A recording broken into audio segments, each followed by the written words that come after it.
Most people believe they already know where to go when things fall apart. They think safety is obvious. They think crowds mean protection.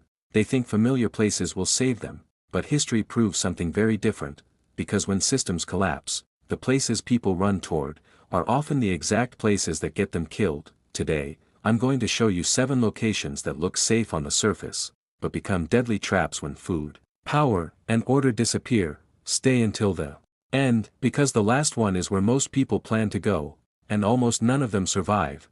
The moment a crisis hits, grocery stores empty faster than anywhere else. People rush in thinking, "I'll just grab food." But here's what actually happens. Within hours, shelves are stripped bare, delivery trucks stop coming, employees leave, security disappears, then desperation begins, arguments turn into fights, fights turn into weapons, and suddenly, a building full of food becomes a violent choke point. In real collapses, grocery stores don't feed people, they concentrate panic. If you arrive late, there is nothing left. If you arrive early, you become a target. This is not a supply hub, it's a trap with glass walls and no exits. Hospitals feel like the safest place imaginable. Doctors, medicine, power backups.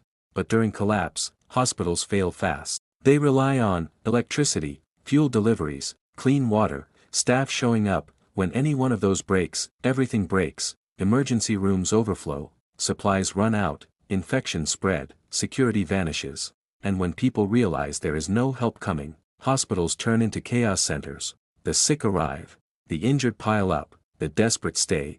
If you're not already a patient with a real emergency, being there makes you weaker, not safer. Movies tell us police stations are safe zones. Reality says otherwise. In a collapse, police are overwhelmed immediately. They don't gain control, they lose it. Stations become overcrowded, understaffed, targeted. People show up demanding protection. Others show up angry. Some show up armed. Once police resources are exhausted, the station becomes a symbol, not a shield, and symbols attract conflict.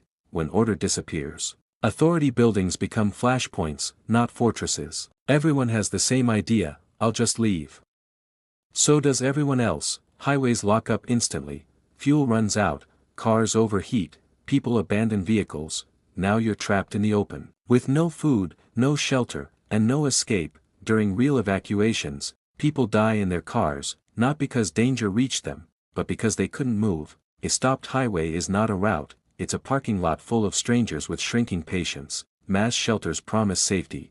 What they deliver is dependency. Food is rationed, movement is restricted, information is controlled. If supplies slow or stop, panic spreads fast. If violence starts, there's nowhere to go. History shows this clearly. Large shelters fail when pressure rises. You don't want to be one face in a crowd. When resources drop and control tightens, safety isn't found where everyone is sent, it's found where you can still choose. This one is hard. People say, "I'll just go to my family's house." But if they didn't prepare, you didn't find safety, you found another problem. More people, same supplies, more stress. When food runs low, relationships fracture. Good intentions don't fill empty stomachs. In survival situations, numbers only help if everyone planned ahead. Otherwise, they multiply risk. This is the most dangerous place of all, waiting, hoping, assuming help will arrive.